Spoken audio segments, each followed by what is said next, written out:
বিয়ে করার পর 15 দিন আপনার স্ত্রী যদি বাপের বাড়ি যা থাকে ক্যাঙ্কা হয়, দুটি আনা চর মারিছেন চলে গেছে খেপে, দিনে 6 বার করে ব্যাটাক দিয়ে ফোন করে বা তোর মা ওখানে আসবে করে না। তখন ওই ওই স্ত্রী ফোন ধরেছে, ব্যাটার সাথে কথা করছে, তো করছে মা আব্বা আসবে করছে, আয় করছে তোর উঠে যাবো না, মারলো কে তোর বাপ? কতক্ষণ? ওই জান্নাতের ভেতর অর্থে বেশি হতো আদম আলাইহিস সালাম। আমাদের এই 2.5 হাত মানুষ, আদম আলাইহিস সালামের 60 হাত বডি, 60 জিরান, 60 হাত বডির একটা মানুষ শুয়ে আছে। কতক্ষণ? আজ আলমপুর ইউনিয়নে যদি 10টা মেয়ে যদি 10টা বড় এইভাবে ফিরে দিত, 11 নম্বর বর যাই বিয়ে করবে আসতো, আব্বাকে বলতো আব্বা 2 শতক জায়গা বেচে আমার পকেটত দাও, আমি বিয়ে করবে তা মেয়ে মানুষের ঝাড়ি খাবার পারবো না। হ্যাঁ কতক্ষণ? তাহলে বিয়ের ফরজ হলো 2টা, 1 নম্বর হলো মোহরানা, 2 নম্বর হলো ইজাব কবুল। ওযুর ফরজ কয়টা? 4টে। জমজমের পানি 1 বন্দা দিলাম, মুখমণ্ডল ধুলেন, কুনি পর্যন্ত ধুলেন, হাতের মাথা মাসেও করলেন, 2 পায়ের টাকনু পর্যন্ত যদি না ধন, মসজিদে নববী মাফ করছেন, তুই জ্যাঙ্কা ব্যবহার করছে উনকে মাপ দিছি কি না? সম্পদের বিনিময় মোহরানা শোধ করা লাগবে, তাহলে আপনি আর রসুলের স্বামীর যোগ্যতা এক হয়ে যাবে। আমার রসুল বলছেন, তুমি কেমনি জানলে? করছে না আপনার যে ভাব, আমরা বহু বিয়ে খাচ্ছি শোধই করে না। সে করছে হুজুর একটা বুদ্ধি আছে মোহরানা আদায় করার। কি করছে? আমাদের গাঁৱত হালখাতা করবে চাচ্ছি, কোথায় টিলার দিয়ে হাল বলে বাকি আদার জন্য হালখাতা করে, দোকানদার সারবাগি দিতে হালখাতা করে, ওষুধের দোকানদার হালখাতা করে, কাপড়ের দোকানদার হালখাতা করে। তো এইবার মেয়েরা হালখাতা করবি, স্বামীর দাওয়াত দিবি, দেওয়ারা কবি তুই যদি হালখাতা শোধ করিস তাহলে তোর বাড়ির যাবো, তুই মরদি পারে ওই রে। কতক্ষণ? এখন কিছু কিছু স্বামী এই বক্তৃতা শুনে মনে মনে করছে এই হুজুরটা কি কাজে আবাদে দিবে রাখছে হয় না। অনুরোধ করছি, যতই ইবাদত করি মোহরানা পরিশোধ করিতেই। ইসলামী সমাজ কল্যাণ পরিষদের উদ্যোগে কোরআন হাদিস রসুলের জীবন আদর্শ, দুনিয়ায় চলার পথ, আখেরাতে মুক্তির পথ, অর্থনীতি, সমাজনীতি, পারিবারিক নীতি, যুদ্ধনীতি, রাজনীতি, জীবনের সকল ক্ষেত্রে যা প্রয়োজন আল্লাহ তাআলা কোরআনে নাযিল করেছেন। বলেন ঠিক কিনা? পুরাটা তো বলা যাবে না, যাবে কি? তার থেকে কিছু কিছু কথা বলা, জানা, শোনা এবং বোঝার যে মুনিব সুযোগ করে দিচ্ছেন, সেই মুনিবের দরবারে শুকরিয়া আদায় করছি। সবাই জোরে সোরে পড়ছি আলহামদুলিল্লাহ। আর একটু জোরে বলা গেল না আলহামদুলিল্লাহ। অতঃপর লাখ কোটি দরুদ ও সালাম বিশ্ব মানবতার মুক্তির দিশারি জনাবে মুহাম্মদ রাসূলুল্লাহ সাল্লাল্লাহু আলাইহি সাল্লামের উপরে নাজিল হোক, যিনি হলেন তাম পৃথিবীর শ্রেষ্ঠ স্বামী। আল্লাহু আকবার। তিনি হলেন শ্রেষ্ঠ বাবা, শ্রেষ্ঠ নানা, শ্রেষ্ঠ যোদ্ধা, শ্রেষ্ঠ সেনাপতি, শ্রেষ্ঠ ইমাম, শ্রেষ্ঠ রাজনীতিবিদ, শ্রেষ্ঠ সরকার। কি যোগ্যতা তার! একই মানুষের কত যোগ্যতা। তারপরে মক্কাতে গরম দেখায়নি, কতক্ষণ? আর আমাদের দেশের একটা পার্টি নেতা হলে ওর গরমে গাঁৱত মানুষই থাকতে পারে না। কি রসুলের চেয়ে বড় নেতা কেউ আছে? একই মানুষ সরকার, একই মানুষ ইমাম, একই মানুষ সেনাপতি, একই মানুষ আবার যোদ্ধা, একই মানুষ আবার মসজিদের ইমাম। কতক্ষণ? তাহলে বলুন তো, ওনার মতো স্বামী কি আমরা হতে পারছি? আমরা যে বিয়ে করছি মিথ্যা কথা কয়। আল্লাহ রাসূল বলছেন যে আমার মতো স্বামী তোমরা হও, তাহলে আমার সাথে জান্নাতে যাবে। কতক্ষণ এবারে ওর করে কত ওরা তামাম পৃথিবীর মানুষ এনাদের বক্তৃতা, আমার বক্তৃতা এই মাহফিল দেখতেছে। স্পেন থেকে 2500 লোক প্রতিদিন আমার লাইভ দেখে। আল্লাহু আকবার। মনে করবেন শিবপুরের শোভা, এটা হলো পৃথিবীর শোভা। বর্তমানে বক্তৃতাগুলো আমার দ্বারা শুনিচ্ছে হাজার কমবে। আজকে যা বক্তৃতা দেব বাংলাদেশে 20,000 লোক শুনবি এট এ টাইমে লাইভ। তারপরে বিদেশে শুনবি Saudi, Spain, Iraq, Iran, Japan, China. আমাদের বাংলাদেশের লক্ষ লক্ষ লোক বিদেশে আছে, তারা আমার ভক্ত আছে। এনা কষ্ট হবি ভাই, কি করবেন না, এই সেট করে আসবিনি। তাহলে বলুন তো আমরা কি রসুলের মতো স্বামী হতে পেরেছি?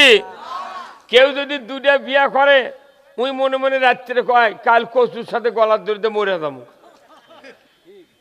বউ তার বিরুদ্ধে সাক্ষী দেয়। কিন্তু আল্লাহ রসুল একদিন স্ত্রীদেরকে নিয়ে বসে গল্প করছেন। হঠাৎ করে একজন স্ত্রী বলছেন, হুজুর আপনি কোন স্ত্রী বেশি ভালোবাসেন না, নাম কত? রসুল বলছেন যে আমি কাকে ভালোবাসি আজকে বলতে পারবো না, আগামীকাল বলবো। আল্লাহু আকবার। তখন সবাই চলে গেছে যার যার ঘরে। সূর্য ডোবার পর এশার নামাজ পড়ে রসুল্লাহ একটা বাটিত করে কতকগুলি খুরমা খেজুর নেছে, নিয়ে এক এক স্ত্রী ঘরের মধ্যে আস্তে আস্তে ঢুকে ঢুকে দুটা করে খুরমা স্ত্রী হাতত দিয়ে বলিছে, এই যে তোমাকে যে দুটা দিলাম কাকুদান কও না, কাকুদান বলো না।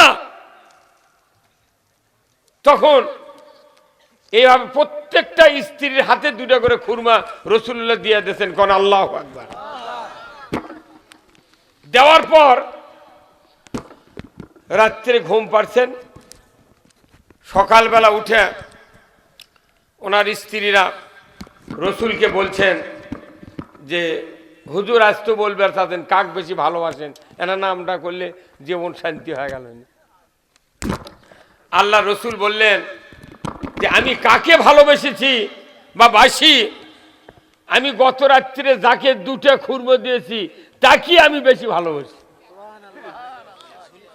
মূলত সবারই হাতত কয়টা দিতে খুরমা, কিন্তু কাকু কবার মানা, সবাইকে কবার মানা করতে, কেউ জান তোমাকে খবর না জানে। এখন যাই দুটা পাশে ই মনে করছে তাহলে লিল্লাহে তাকবীর, নারায়ে তাকবীর। প্রধান অতিথির আগমন, সবুজ ভাইয়ের আগমন, লিল্লাহে তাকবীর। রসুলের স্ত্রীরা খুশি হয়ে গেছে যে আমার তো দুটো দেশে নবী, তাহলে আমাকে বেশি ভালোবাসে। সবাই খুশিতে বাগবাগ। আমাদের দেশে দুই বিয়ে করলে স্বামীর জীবন নিয়ে টানাটানি হয়ে যায়। আল্লাহ রসুল বলছেন কিয়ামতের দিন কিছু কিছু মানুষের কোমর বাঁকা হয়ে উঠবে। ফেরেশতারা জিজ্ঞাসা করবে, আল্লাহ এরা তো দুনিয়া সোজা ছিল, এখন বাঁকা কে? আল্লাহ তখন বলবে এর কি দুই তিনটে স্ত্রী ছিল, এরা সমান চোখে দেখেনি। বড় বউয়ের সোলপুরকে একটা জমি দেয়নি, ওই লিকের বউ মোটটা সম্পত্তি লেগে দিতে, ওর বাটাম ফাটাবি। হ্যাঁ কতক্ষণ এরকম স্বামী আছে না নাই? দাগে দাগে পড়ে গেছে বোধ হয় না। আমরা এখনো আসল স্বামী হতে পারি নাই। আমাদের দেশে যারা ইমাম, যারা বিবাহ পড়ায়, আমরা মিথ্যা কথা কয়ে বিয়ে পড়াই। আমরা বলি উমুকের ছেলে উমুক, এত টাকা দেন, মোহর নগদ এত, বাকি এত, চাহিদা মাত্র দিতে বাধ্য থাকবে, এই অঙ্গীকারে তোমাকে শাদী করতে আসিয়াছে, তুমি তাকে স্বামিত্বে কবুল করো। মোল্লা উকিল চাপ দেয় করো। তাহলে এদেশের মা বোনেরা যারা আমাদের স্ত্রী হয়েছেন, এনারা কি নগদ বাকি বোঝে না? কথা কনে গা মূর্খ মানুষও নগদ বাকি বোঝে তো ওই মেয়ের সামনে উকিল বলতেছে মোল্লা বলতেছে 3 লাখ টাকা মোহরানা 30,000 টাকা নগদ 2,70,000 বাকি তাহলে ওই মেয়েটা যদি বলতো না আমি বাকি কবুল কব না তাহলে ওই বরের পালসার মিস দুপুরে খাওয়াও মিস কতক্ষণ আজ আলমপুর ইউনিয়নে যদি 10টা মেয়ে যদি 10টা বড় এইভাবে ফিরে দিত 11 নম্বর বর যাই বিয়ে করবে আসতো আব্বাকে বলতো আব্বা 2 শতক জায়গা বেচে আমার পকেটত দাও আমি বিয়ে করবে তা মেয়ে মানুষের ঝাড়ি খাবার পারবো না হ্যাঁ কতক্ষণ তাহলে বিয়ার ফরজ হলো 2টা 1 নম্বর হলো মোহরানা 2 নম্বর হলো ইজাব কবুল ওযুর ফরজ কয়টা 4টে জমজমের পানি 1 বন্দা দিলাম মুখমণ্ডল ধুলেন কুনি পর্যন্ত ধুলেন হাতের মাথা মাসেও করলেন 2 পায়ের টাকনু পর্যন্ত যদি না ধন মসজিদে নববীর নামাজ পড়লে নামাজ হবে কেন হলো না ওযুই হয়নি তাহলে 3 ফরজের 1 ফরজ আদায় করলে যদি ওযু না হয় তাহলে 2 ফরজের 1 ফরজ আদায় না করলে বিয়ে হয়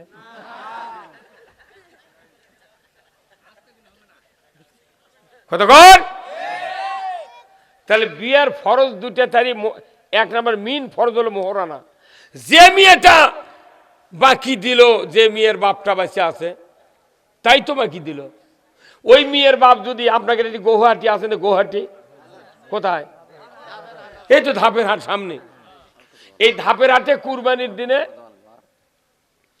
কুরবানির দিনে আগের হাটে নিয়ে গেছে গরু এই মেয়ের বাপ গরু যাই কিনবি তাই দাম মিটাছে 1.5 লাখ ছাপানের পর 50,000 গরু আলাক দিয়ে করছে চাচা 50 দিলাম আর 1 লাখ টাকা যখন ইচ্ছে আমার বাড়ির থেকে নিয়ে আসবেন ওই মেয়ের বাপ কি গরু বাকি দিবে একটা ভেড়ার খাসি বকরির খাসি কেবার দিবি তাহলে ওই মেয়ের বাপ এত বড় বাটপার তুই একটা গরু বাকি দিলু না ভেড়ার খাসি বাকি দিলু না ছাগলের খাসি বাকি দিলু না তুই আমার একটা মেয়ে 18 বছর তুই পারলু জান্নাতি নিয়ামত হ্যাঁ কতক্ষণ দেখা জান্নাতি নিয়ামত জানে কেন আদম আলাইহিস সালাম যখন আল্লাহ বেহেশত তৈরি করে রুহু দিয়ে রাখলেন আদম আলাইহিস সালাম খালি পল্টে ইকাত উকাত আল্লাহ বুঝে পারছে এর শান্তি নেই কতক্ষণ বিয়ে করার পর 15 দিন আপনার স্ত্রী যদি বাপের বাড়ি যা থাকে ক্যাঙ্কা হয় 2টা আনা চর মারিছেন চলে গেছে খেপে দিনে 6 বার করে ব্যাটাক দিয়ে ফোন করে বা তোর মা ওখানে আসবে করে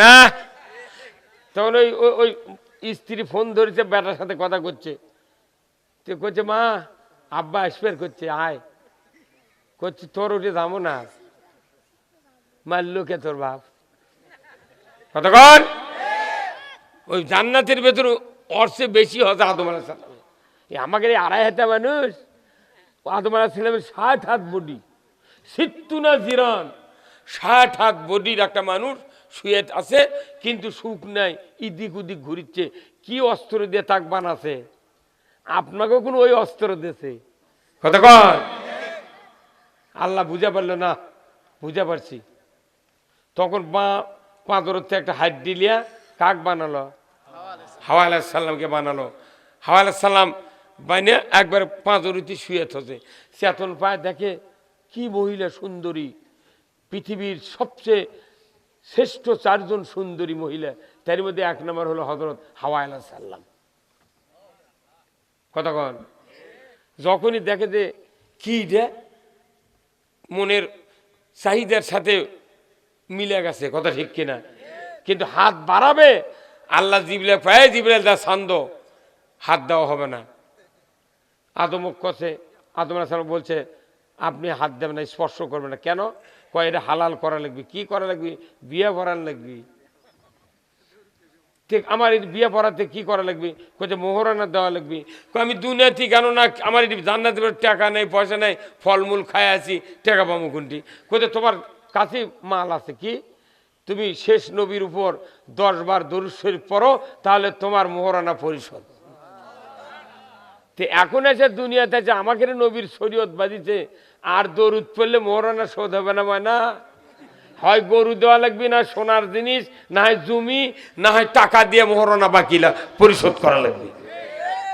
এখন এই মোহরানা পরিশোধ না করে মেয়ের বাপ বিয়ে দিল বাকি, 72 বছর বয়সে স্বামী মরছে, আমাকে যখন জানাজা করি তখন কয় হুজুর দেখেন তো মোহরানার পরিশোধ ওনার স্ত্রী মাফ করছে নাকি। মরার জানাজার সময় তা কইলে কয় কে চাচি মাফ করছেন, তুই জ্যাঙ্কা ব্যবহার করছে উনকে মাপ দিছি। কি না সম্পদের বিনিময়ে মোহরানা শোধ করা লাগবে, তাহলে আপনি আর রসুলের স্বামীর যোগ্যতা এক হয়ে যাবে। আমার রসুল বলছেন মান আহাব্বা সুন্নতি ফাকাদ আহাব্বানি ওয়া মান আহাব্বানি কানা মাই ফিল জান্নাহ। আমরা খালি দাড়ি টুপি জুব্বার সুন্নত মানিচ্ছি, বিয়ার যে সুন্নত ফরজ যে মোহরানা দেওয়া তাও মানি না। ওটা রসুল বলছেন যে মোহরানা পরিশোধ না করে কবরে যাবে, হাসরের ময়দানে জানাকারের কাতারে উঠতে হবে। আমাদের এখনো তাদের মোহরানা বাকি আছে, আমরা পরিশোধ করার জন্য চেষ্টা করব ইনশাআল্লাহ। আপনাকে এই জয়পুরহাটের কালাই থানার ওই আপনার পুনুটের দক্ষিণে একটা মাহফিল করলাম এইবার। এই মোহরানার বক্তৃতা করবেন লাগে লাল চাদর গাতে এক যুবক করছে, হুজুর আমাদের গ্রামের তো বহু মোহরানা বাকি আছে।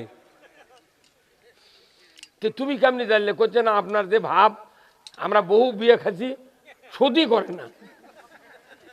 সে করছে হুজুর একটা বুদ্ধি আছে মোহরানা আদায় করার। কি করছে? আমাদের গাঁৱত হালখাতা করবে চাচ্ছি।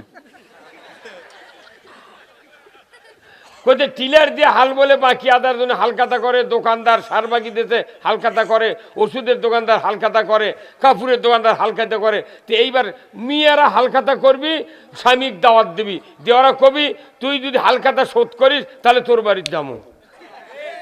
তুই মরদি পারে উড়ে কথা কর।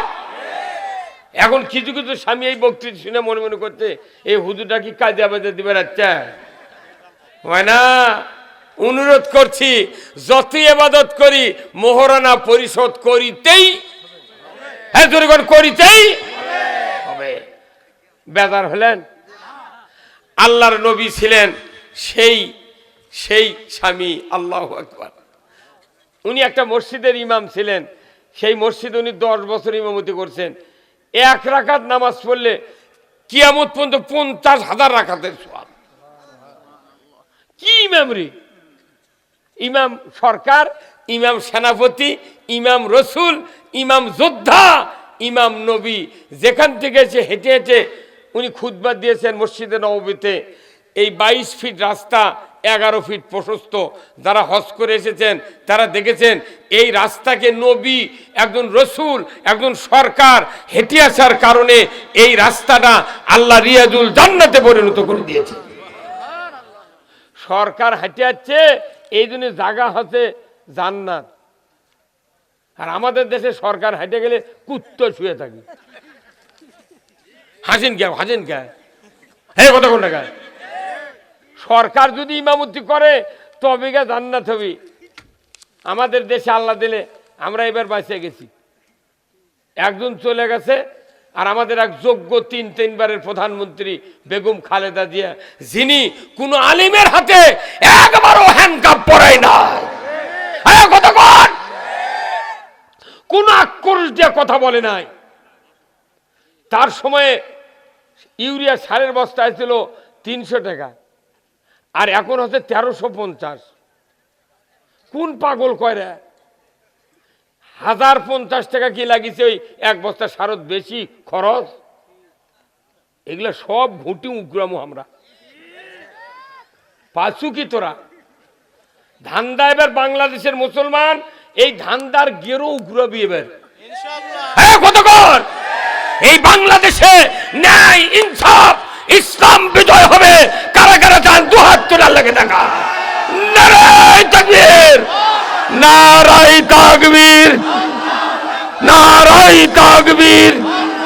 আল কোরআনের আলো, আল কোরআনের আলো, কোরআন হাদিস যেখানে, আলিম উলামা যেখানে, দুনিয়ার মুসলিম, বাংলার মুসলিম, জয়পুরহাটের মুসলিম, খেতলালের মুসলিম, আলমপুরের মুসলিম, শিবপুরের মুসলিম, লিল্লাহে তাকবীর।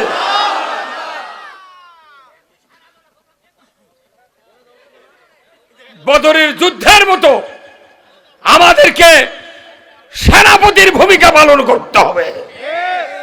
আমরা বিগত দিনে দেখেছি এই বাংলাদেশে দিনের ভোট রাত্রে দিয়েছে। আর যেন এই দুঃসাহস কেউ না করো।